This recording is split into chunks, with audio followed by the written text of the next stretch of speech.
know the spots that got the best weed. We going next week. I wanna honor. Okay, so people, last week, Tuesday, we began this very important segment where we started featuring departments, faculties, schools, centers in the University of Cape Coast, just to understand what they offer for the general public. This week we are featuring CEGRAD, and we are looking at issues that pertain to men and their lifestyle. We know that men are prone to certain illnesses and diseases as a result of their physiology, their career choices, their behavior.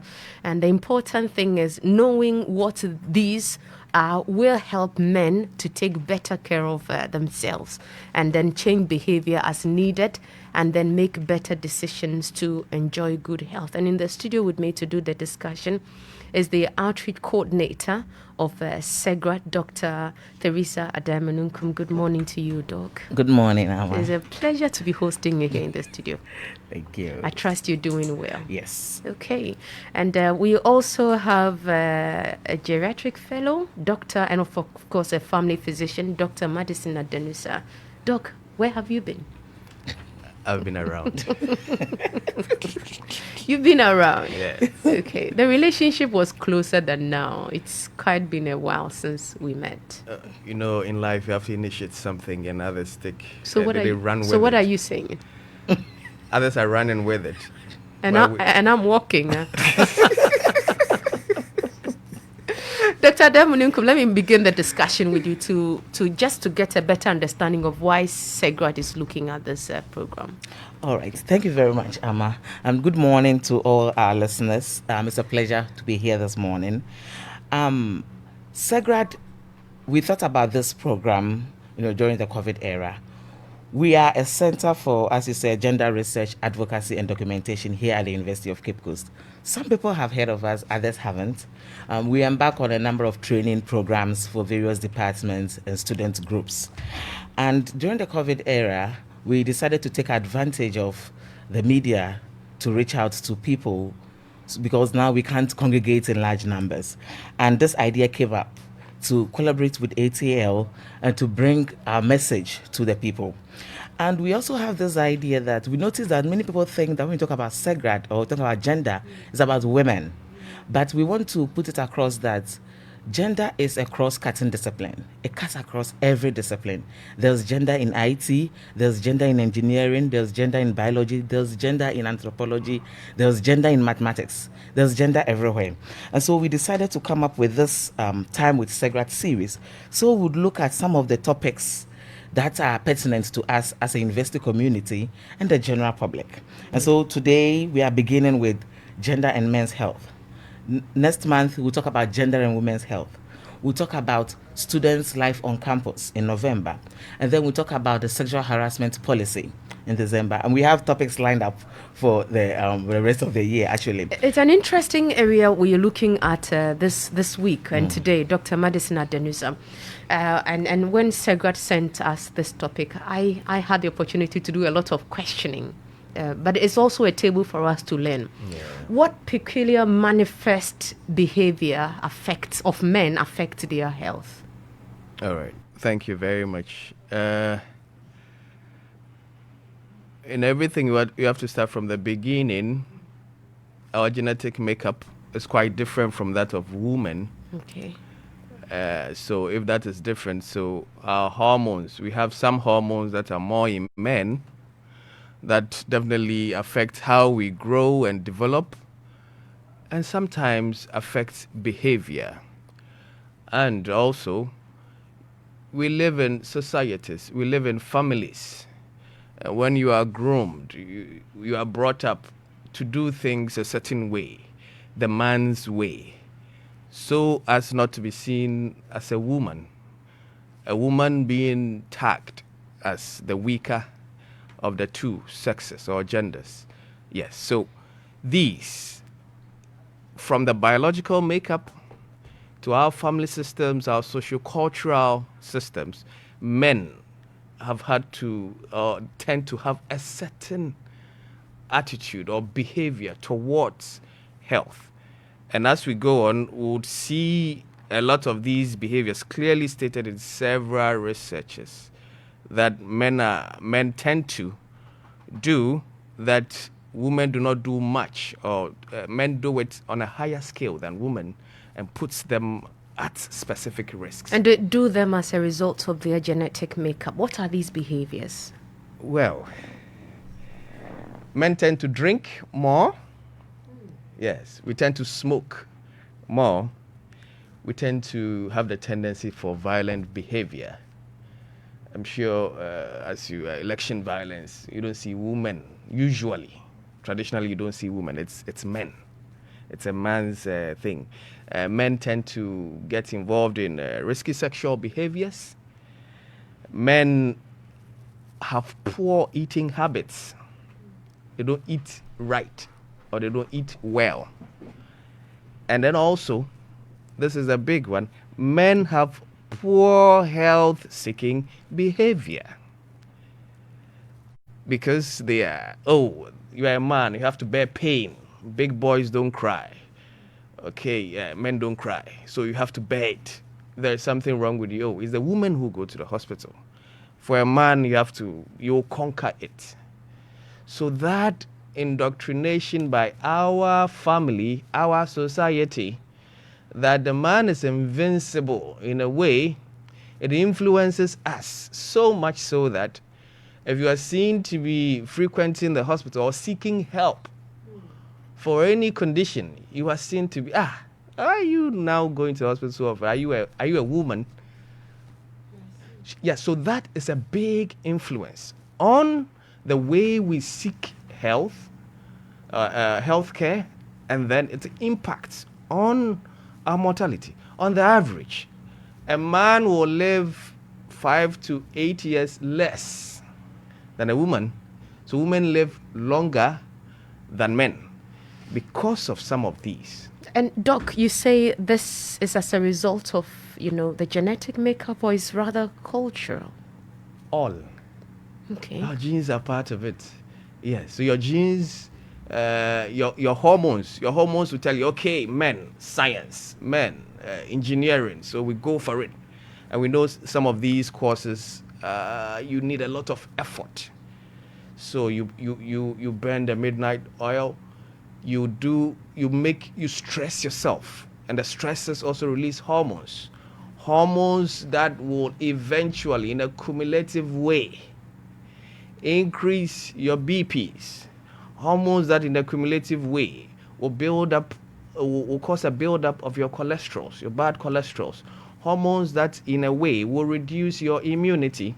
Hormones that, in a way, will let your blood sugars come up in the way that they should not come up. So our career choices, bringing in the career, we want the careers that are seen to be a man's career, in the security services, in the sciences. I'm sure there's a lot of men who go on the sea. Yeah. There's a lot of men who, even in politics, a lot of men, more than women, do that. It's a stressful environment. And you are the man. You are supposed to be the head of the family that was instituted by the God himself. You are supposed to be the head of the family. You are supposed to provide for the family. So there is a lot of responsibility. But men will not even avail themselves, even when they are ailing. When they have conditions, or when they feel the pressure of normal life, that they have to see maybe a psychologist, or no. Men usually do not do that. And yet these behaviors are not just mentally tasking, but they put a lot of weight on the physical body. Yes. Doc, just a second. For those of you who are joining us on Facebook, certainly we're live on Facebook.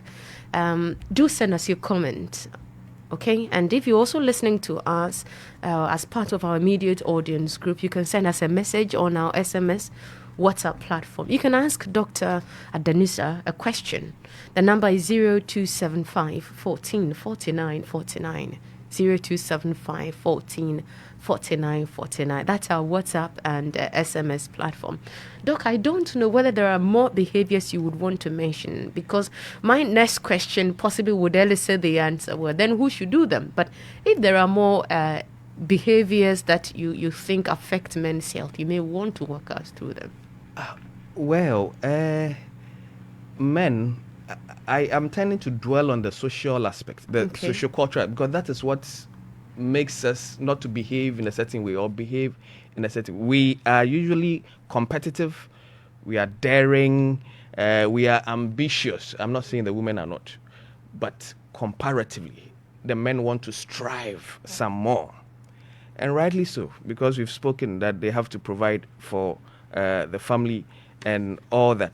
Traditionally, the women do well though, but traditionally they are supposed to do that. In the construction business, in the driving arena, we have men dominating. You have men dominating. So these are some of the things that, or the roles that we pick up that has biological implications. They affect our system at the cellular level, at the tissue level, the hormonal level. That affects the systems, our cardiovascular system, immune system, and other systems, okay? So that breaks us down slowly. Plus, we're not eating well. We are not eating well. We eat the junk. We won't cook. We'll buy something on the street. So I eat it. One, I may have a running tummy.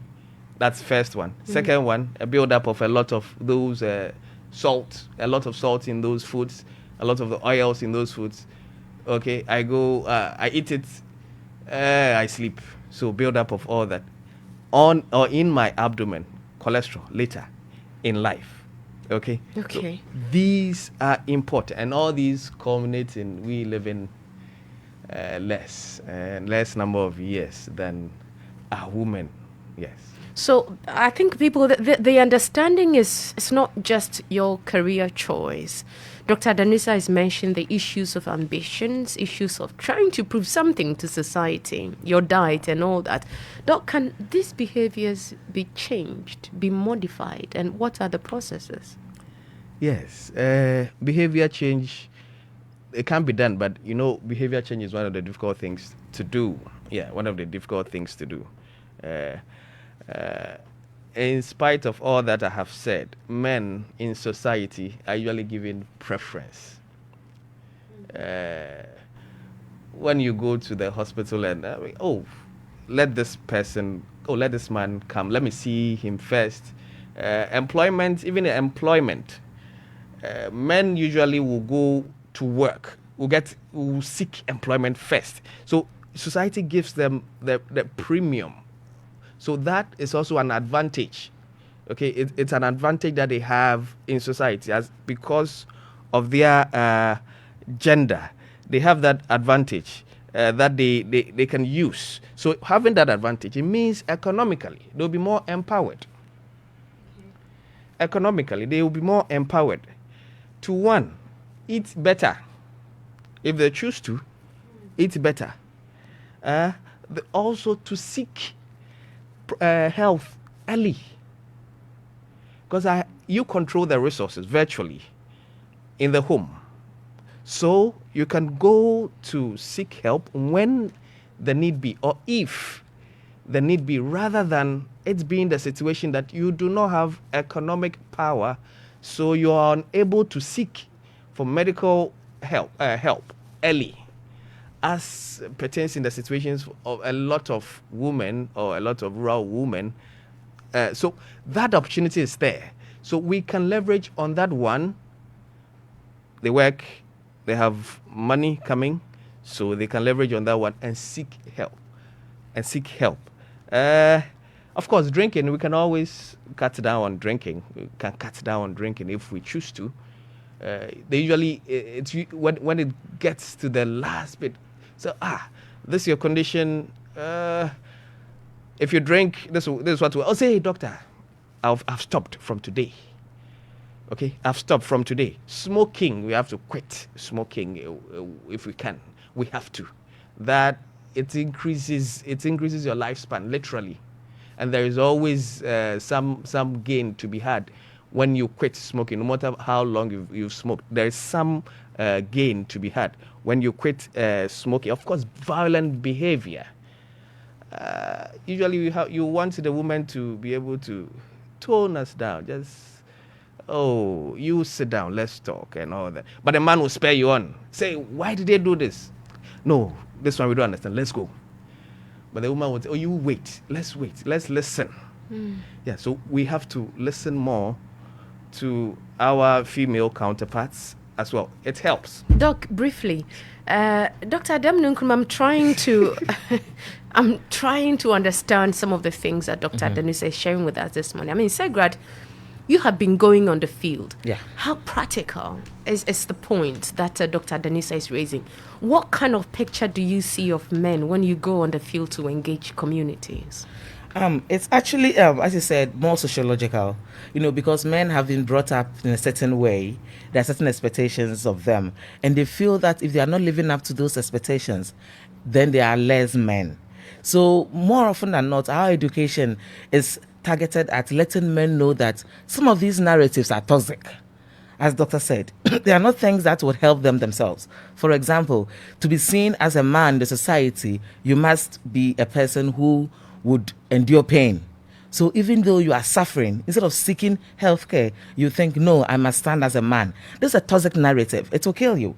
And before you realize, when the pain becomes so unbearable, you'd go to the hospital or you seek healthcare and it will be too late. And sometimes too, men are gendered into thinking that for a man to be seen as a man, he must be violent. You just don't take things lying down. And most often, these violence outbursts land them into trouble. So what we are doing is actually looking at those toxic narratives that do not help men to be themselves, to enjoy better life. And that is what we are dealing with the training. And more often than not, we see it as sociological. I see. So these are certainly narratives that men have bought into it. Right. And they are functioning as such. Yes. Doc, that's it? Yeah, that is it, because we are brought up with it. We're brought up. If you're a boy, you're coming up and then any small thing you are crying. You'll be like a girl. So you have to be hard. At school, you have to be hard. Somebody knocks you, you have to knock them some. You have to knock them back. Yeah, but a lady or a girl may not toe that line. They are allowed to cry. We are not allowed to cry. Yeah. And you bottle all these things up. If I'm stressed up, if I'm going through an emotional challenge, I am not allowed to cry, or I'm not supposed to be seen to be crying or to be weeping. And we know these things build up, and you come up with anxiety, depression. They get there, they still will not seek help. And then they will resort to drinking, use of drugs, just so that they will be able to heal themselves. They'll be able to heal themselves. So, because society doesn't give us any vent. Yeah, is this a better, introduction to this problem? I'm looking at a situation where if we are all blaming society, then any man possibly who is listening to us may not pick up this challenge, unless I'm wrong. But if somebody is not made to be aware that you are responsible for this, yes, are we going to achieve the desired outcome? Yes, so society, but you're not living for society. You have to live. You as a human being have to live. So society has made you, when you're upbringing, to feel like this. But you are responsible, like you said, you are responsible for your individual health, first of all. And then the institutions around you will only come in and complement. So a man has to be hard, a man has to be, yes, you have to work and all that, yes. But a man also needs help. We all need help. Like we all have to eat, we all need some help medical as we grow. So a man also needs routine health maintenance, a culture that has to be built into our system, that every year, you have to go for a routine checkup. Doc, you were talking about a routine checkup. Yeah. I guess possibly if we are supposed to make any impact regarding this discussion at all, any man is listening to that, would I call it threat? But is there any danger sign in engaging in aggressive behavior that, why must I stop this particular behavior? If there possibly is the issue of sexual adventures that affect my health, why must I stop? What kind of diseases are associated with these behaviors we're talking about? All right, so violent behavior, straight away you can get injuries. And then of course the hormones that are pumped up and all that. Your BPs can go up. I'm sure we've heard countless times somebody is so excited or so angry and just collapses. Yeah, so the chemicals in your body just shoot so high that your heart may just stop or you may just have a stroke. So it doesn't benefit anybody. Okay, of course, risky sexual behavior, we know the STIs and all that. And not only that, I am a family physician, so I look at the biopsychosocial. STIs, that's the biological aspect. You also will have the psychological. What will be troubling you? You may be having a problem at home. The social, it can lead to marital breakups Divorce. and all that. And that does not harm only the man. It harms the family and especially the children, if there are any in that marriage. So the harm, if men took their health seriously, the impact goes beyond what the individual man gets, expressed to he himself, the family, society, and even the world, because a lot of money or a lot of resources are used to train or to groom somebody to become useful. So if you are supposed to be useful, you are at 40 or 50, you are at your peak performing, and because of maybe violent behavior, smoking, we lose you at an early age, then the nation has even lost. Okay. Yeah. For those of you who have joined us on Facebook, thank you very much.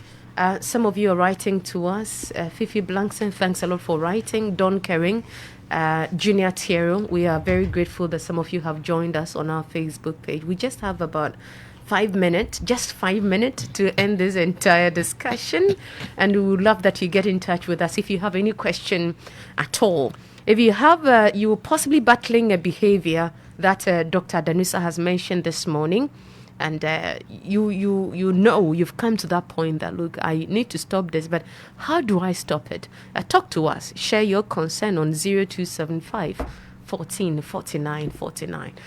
So because of time, you have not been able to mention a number of the diseases, because we are talking about smoking, we are talking about excessive drinking. Doc, you may want to just bring up some of the diseases, so we go to how do they stop, because I believe anybody who is listening to us now and is struggling with their behavior change want to know how they can stop. Okay, so that's fine. When you talk about men, they tell you typically at 40, you have to go for a check of your prostate. Especially if there is a positive family history of prostate diseases in your family, then you have to know that I have to start checking my prostate at age 40. Before that, or annually, you can do a normal blood pressure check, a normal blood sugar check. It doesn't cost much, but it is very useful. 40 onwards, you can still do your cholesterol checks. It's important. You have to check your heart as well. There are some examinations that will be done, but generally you have to subject yourself to what they call a thorough medical workup. There are some diseases that are also for both genders. I mean, cancer, some cancers, colon cancers and all that. Yes, so that maybe at age 50 to 60, you have to start testing yourself. That could I have these? Or especially when there is a family history. And hypertension and diabetes, we keep stressing on this because they are the leading causes of death. Non-communicable disease, they are the leading causes of death. The whole world, Ghana, the same. In Ghana, we're having a double burden. You have the non-communicable disease and the infectious diseases as well. So hypertension, diabetes, if we could get them to check and know their status, know their numbers of your BPs, numbers of your sugars, that is the first step. And then when you are told you have this, you have to abide by some drug measures, non-drug measures, we have to reduce your salt intake, take your medicines, and some men do not take their medicine because of side effects. We always encourage them to come back when there is a side effect. And one of the side effects that usually lets them stop their medications, sexual, what do you call? Yeah. What? What? Yeah, so reduce sexual libido, erectile dysfunction. Okay. And men feel vulnerable and weak when they come to you and tell you those very intimate things. So they would rather have go to somewhere and buy something for themselves, which end up destroying their kidneys and their livers. Sometimes it even ends in death. I see. It even ends in death. So when you've been diagnosed, it is only a human being who will get sick and will have to be seen by another human being. You subjecting yourself to a healthcare provider does not mean you are weak at all. You seeking the help of a psychologist does not mean you are weak. You are just being human. And that is what we are. So we can all change, adopt an attitude, every year, let me just pass through the hospital and let me know my numbers. When I'm diagnosed of something, I have to be positive about it and then follow the advice of my doctors. Dr. Adanusa, I think you have successfully mentioned some of the diseases or illnesses associated with the career choice of men. No, not career choice, behaviors. Behaviors. How about career choice? Yeah, so the career choice will make you stay up in the night for so long. So you are just like a shift worker. And shift workers have these cardiovascular risks of hypertension, diabetes, reduced immunity, cholesterol, because you eat, you are sedentary. In our academic institute, you eat, you are sedentary, and then you just keep eating, snack here, snack there. And you don't do a lot of physical movement. We don't do a lot of physical activity. In the houses, the women do more of the chores. That is physical activity. Even that household chores that they do has benefits because they burn the carbohydrates that are taken in, but we do not. Men do not. They sit in front of the TV, watch it, they doze in front of the TV, so everything that you eat is right there. Yeah, so your career also may send you out there. You have to travel often. And research has proven that, those who travel often and families are apart, they are prone to a lot of these non-communicable diseases as well. I see. Who is joining us here? If you're writing to us, kindly add your name, okay? Let's personalize it. This one says, Amma, good morning. Greetings to your panel members, particularly to Dr. Adanusa. Please, I know some men who are very emotional and easily weep more than women. I also know some women who are more aggressive and violent than men. Please ask Dr. Adanusa if such behaviors are abnormal. And he says, Amma, this program is very educative and important. Why do you have such a short time for it? Well, 30 minutes is not a short time. My brother or my sister who is writing to us, it's not a short time. But remember, like Dr. Addai-Mununkum spelled out, almost every month we'll be coming with a series of other subjects. So please, let's just make the best of what we have at this time. Doc, so these behaviors, this person wants to know whether these are abnormal. Men who weep more than women, women who are more aggressive than men. Oh, no, they are not abnormal. It's usually an average of, when you take 100 men, how many will be more emotional, how many will be less emotional, and then the same for the women as well. It is not. And being emotional doesn't mean you are weak or anything. You are just, that is your makeup. And it helps you even to seek care earlier. Yeah, not all of us can stand the stresses of life like all other individuals can or will. And when we are like that, we have to seek help. Else we'll be broken inside. Okay. And that affects our health physically, psychologically, and then when it gets social, that's when people realize, by that time, it might be too late. Let's seek help. Psychological help, seek. The physical help in the hospitals, seek. It is important. Talk with your care providers. Okay, so just an add up, that message came from Professor GKT Odro. Professor Odro, thanks a lot for writing to us. And on our Facebook page, I think I should have also this concern. You're watching us, George Forson. Michael Appiah Jr. said, this is an insightful program. Thanks, ATL FM. And thanks all of you for joining us. So, Doc, as we end the program for today, let's just know, for beginners, if a man gets to the hospital, now we know there is the issue of phobia. I mean, they are thinking, why should I be frequenting the hospital? What kind of association will come to me? What will people be saying? If a man gets to the hospital, how do they start? I don't know if you can just do that within a minute and then we end the program. If you get to the hospital, I mean, the normal process, you go through the records department or the records section. A folder is made for you if you don't have one. If you have one, it's taken for you. And then they will ask you what your problem may be, so that they can triage, where they know which doctor you have to see. Yeah, so you go and see the doctor, and then you tell him or her what is bothering you. Usually, the men reserve a lot of what they actually came there for. Yes, but we encourage them to say everything, and this plays out so well when they come with their spouses. Their spouses will tell them, "Oh, Kofi or Jack, what about this one that you said? What about that one that you said?"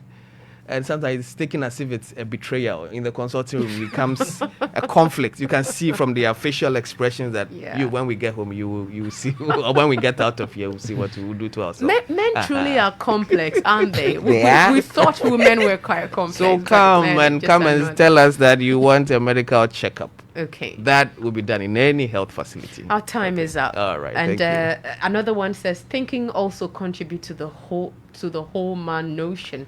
You must think about your family, job, and other things. Yeah. Modestus, that's your message. Abuna Amwa Kilson, you're watching us on Facebook. He says, thanks for the education. And I thank all of you for making the time for it. Dr. Theresah, Addai-Mununkum, thank you. Thanks a lot for making this possible, and to your team. Dr. Madison, Adanusa, I think this is just a better time to host you, and we're very, very grateful. We hope you do it again. When I'm invited, I will. Yeah, I love the passion with which you do your presentation. It makes everything stinks. Thank you. All right. Thank you very much. People, stay with us. We'll be back at 8:30 with more discussion. Remember, this show is brought to you by kind courtesy MTN. Stay with us.